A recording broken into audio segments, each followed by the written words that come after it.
ఒక్క సత్తుపల్లి నియోజకవర్గంలోనే కాదు రాష్ట్రంలో అనేక ప్రాంతాల్లో ఇటువంటి సమస్యలు ఉన్నాయి. తప్పకుండా రాబోయే రోజుల్లో ప్రతి రెవెన్యూ విలేజ్ని సర్వే చేసే దాంట్లో భాగంగా ఈ సమస్యలన్నీ పరిష్కారం అవుతాయి. వీరి మిగిలిన విషయాలు కూడా నోట్ చేసుకోవడం జరిగింది. అధ్యక్ష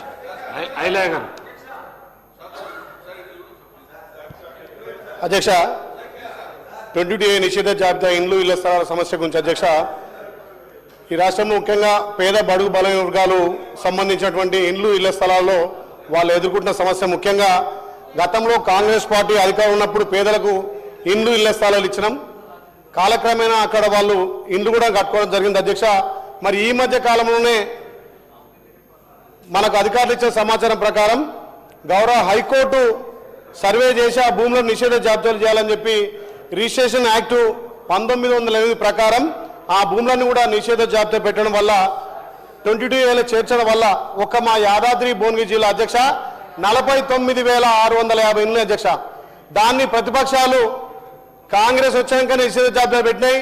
ఆ ఇండ్లు కూలుస్తారని చెప్పి మా యాదాద్రి భువనగిరి జిల్లా ముఖ్యంగా ఆలేరు భువనగిరి అధ్యక్ష రోజు బీజేపీ బీఆర్ఎస్ ధర్నాలు చేస్తున్నాయి అధ్యక్ష.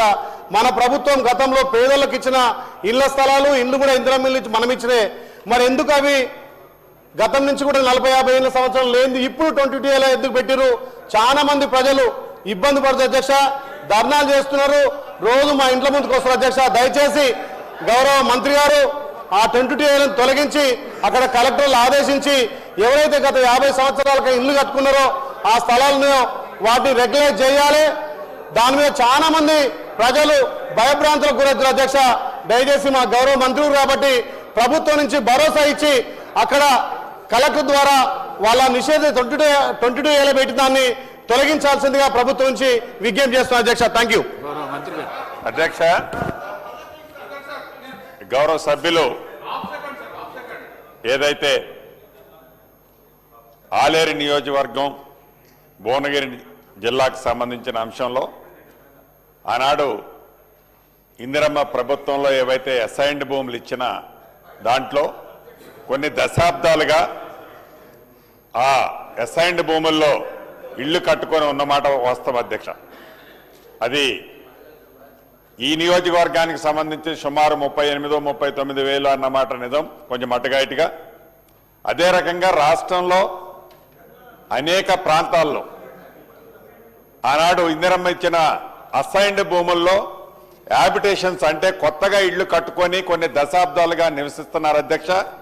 ఇది ఒక ఆలేరు నియోజకవర్గంలో ఇది ఇమీడియట్లీగా గౌరవ సభ్యులు ఇక్కడ రేజ్ చేశారు.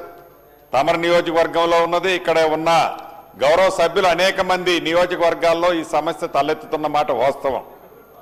ఆనాడు అసైన్డ్ భూమి ఇచ్చింది పేదవాళ్ళకి, గిరిజనులకో, దళితులకో, మైనారిటీలకో, బీసీలకో ఆ భూములు పేదవాళ్ళకి ఆనాడు ప్రభుత్వం ఇచ్చింది. పట్టాలు వారి పేరుతోనే ఉన్నాయి.